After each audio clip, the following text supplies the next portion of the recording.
اعوذ باللہ من الشیطان الرجیم بسم اللہ الرحمن الرحیم ولما جاءهم کتاب من عند اللہ مصدق لما معهم وكانوا من قبل يستفتحون على الذين كفروا فلما جاءهم ما عرفوا كفروا به فلعنة الله على الكافرين بئس ما اشتروا به أنفسهم أن يكفروا بما أنزل الله بغيا أن ينزل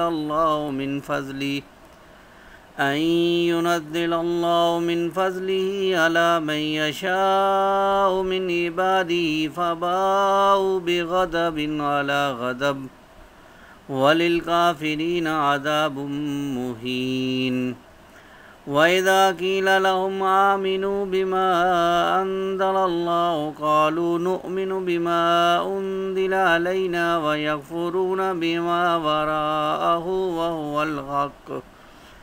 وهو الحق مصدقا لما معهم قل فلم تقتلون انبیاء اللہ من قبل ان کنتم مؤمنین صدق اللہ العظیم رب اشرح لی صدری ویسر لی امری واحلل عقدۃ من لسانی یفقہوا قولی واجعل لی وزیرا من اہلی آمین یا رب العالمین۔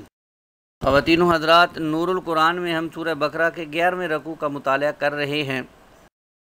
آج انشاءاللہ ہم آیات 89 سے لے کر 91 تک کا مطالعہ کریں گے، جس کے اندر بنی اسرائیل کا نبی کریم صلی اللہ علیہ وسلم سے حسد، اس کا بیان۔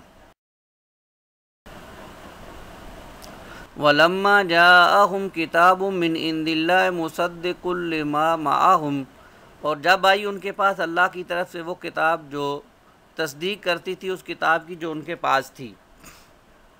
وَقَانُوا مِن قَبْلُ يَسْتَفْتِحُونَ عَلَى الَّذِينَ كَفَرُوا، اور وہ اس سے پہلے فتح مانگتے تھے کافروں پر آخری نبی صلی اللہ علیہ وسلم کی آمد کے لیے دعائیں کر کر کے۔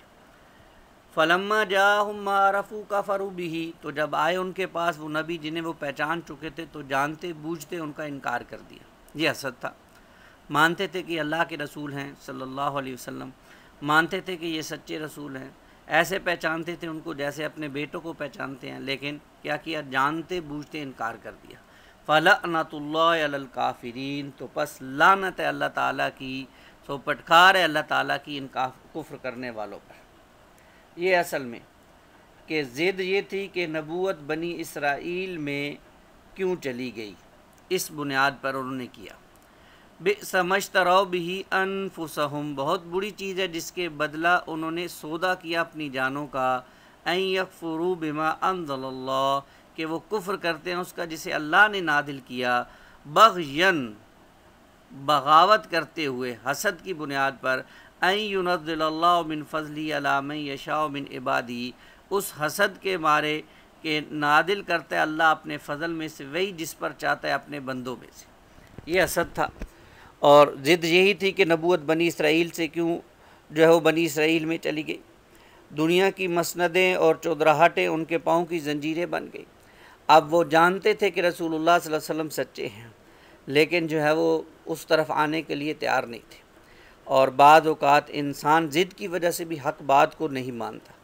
یہی وجہ ہے کہ انہوں نے ضد میں آ کر کہ نبی تو ہونا چاہیے تھا بنی اسرائیل میں سے، لیکن اب یہ نبی جو ہے وہ آ گئے بنی اسماعیل میں سے، اس ضد پر انہوں نے رسول اللہ صلی اللہ علیہ وسلم کو ماننے سے انکار کر دیا۔ فَبَاءُوا بِغَضَبٍ عَلَى غَضَبٍ، پس وہ اللہ کے غضب در غضب کے مستحق ہوئے۔ وَلِلْكَافِرِينَ عَذَابٌ مُّهِينٌ، اور کافروں کے لیے ذلت آمیز۔ یہ آیات ہمیں بتا رہی ہیں کہ بنی اسرائیل اچھی طرح جانتے تھے کہ محمد رسول اللہ صلی اللہ علیہ وسلم اللہ کے سچے رسول ہیں۔ وہ تو آخری نبی صلی اللہ علیہ وسلم کی آمد کے منتظر تھے، اور ان کی آمد پر اپنے لیے عروج حاصل کرنے کا دعویٰ کر رہے تھے۔ وہ کہتے تھے کہ ایک نبی آنے والے ہیں جن کے ساتھ مل کر ہم جنگ کریں گے، اور وہ نبی جو ہے وہ ان کے ساتھ مل کر جنگ کرنے کے ہمیں فتح ملے گی، ہمیں عروج ملے گا۔ اب وہ محض حسد کی وجہ سے آپ صلی اللہ علیہ وسلم پر ایمان نہیں لا رہے۔ اور حسد کیا تھا؟ حسد یہ تھا کہ رسول اللہ صلی اللہ علیہ وسلم کیوں بنی اسماعیل سے پیدا ہو گئے، اور دنیا کا حقیر سا فائدہ، یہاں کی حقیر منفعتیں، یہاں کی مسندیں چودراہٹیں ان کے پاؤں کی زنجیریں بن گئی، اور اپنی فلاح و سعادت اور نجات کی خاطر ان حقیر چیزوں کی قربانی دینے کو وہ تیار نہ تھے۔ انہی چیزوں کے اندر مگن ہو گئے اور رسول کی تعلیمات کو ٹھکرا دیا۔ انہیں جلن ہے کہ آپ صلی اللہ علیہ وسلم کا تعلق بنی اسرائیل سے کیوں نہیں ہے۔ بلا شبہ حسد اور تعصب انسان کو حق قبول کرنے سے محروم کر دیتے ہیں۔ آج بھی ہم دیکھتے ہیں کہ جو لوگ حسد اور تعصب کے اندر مبتلا ہیں، ان کے سامنے جتنا مرضی حق بیان کر دیا جائے، قرآن بیان کر دیا جائے، وہ ان کی سمجھ سے میں نہیں آ سکتا، کیونکہ حق قبول کرنے سے وہ لوگ محروم ہیں۔ اللہ تعالی ہمیں ہر قسم کے حسد اور تعصب سے محفوظ فرمائے۔ وَإِذَا قِيلَ لَهُمْ آمِنُوا بِمَا أَنزَلَ اللَّهُ، اور جب ان سے کہا جاتا ہے کہ ایمان لاؤ اس پر جسے اللہ نے اتارا ہے، قَالُوا نُؤْمِنُ بِمَا أُنزِلَ عَلَيْنَا، تو کہتے ہیں ہم تو صرف اس کتاب پر ایمان لائیں گے جو نازل کی گئی ہم پہ۔ یعنی یہ تنگ نظری تھی ان کی کہ صرف اپنی کتاب کو مانیں گے اور کسی رسول کی اوپر نازل شدہ کتاب کو نہیں مانیں گے۔ تو کہتے ہیں کہ ہم تو اس پر ایمان لائیں گے جو ہمارے اوپر نازل کی گئی۔ وَيَكْفُرُونَ بِمَا وَرَاءَهُ، اور کفر کرتے ہیں اس کے علاوہ دوسری کتابوں کا، یعنی قرآن مجید کا۔ وَهُوَ الْحَقُّ مُصَدِّقًا لِمَا مَعَهُمْ، حالانکہ وہ کتاب حق ہے، تصدیق کرتی ہے اس کتاب کی جو ان کے پاس ہے۔ قُلْ فَلِمَ تَقْتُلُونَ أَنْبِيَاءَ اللَّهِ مِنْ قَبْلُ إِن كُنْتُمْ مُؤْمِنِينَ، اے نبی ان سے پوچھئے پھر کیوں قتل کرتے رہے ہو اللہ کے نبیوں کو اس سے پہلے اگر تم ایمان رکھتے تھے کتابوں پر۔ یعنی تم نے زکریا علیہ السلام کو کیوں قتل کیا، یا علیہ السلام کو کیوں قتل کیا؟ تم کہتے ہو کہ ہمارا اپنی کتابوں پر ایمان ہے، تو بھائی چلو تمہاری کتابوں میں بھی تو انبیاء کا ادب اور احترام ہے لکھا ہوا ہے، وہ بھی تو اللہ کے نبیوں پہ نازل ہوئی تھی، تو پھر تم نے اپنے نبیوں کو جو ہے وہ شہید کر دیا، تو کیوں تم کرتے ہو؟ اگر تم واقعی ایمان والے ہو تو پھر ایسا تم کیوں کرتے ہو؟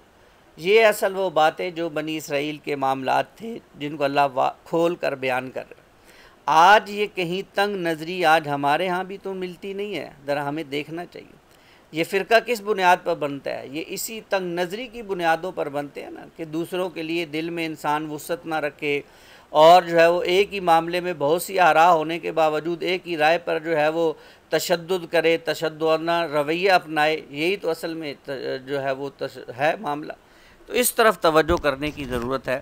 اللہ تعالی ہمیں بھی جو ہے وہ قرآن مجید کے ساتھ جڑنے کی، قرآن مجید کے پیغام کو سمجھنے کی توفیق عطا فرمائے۔ آمین یا رب العالمین۔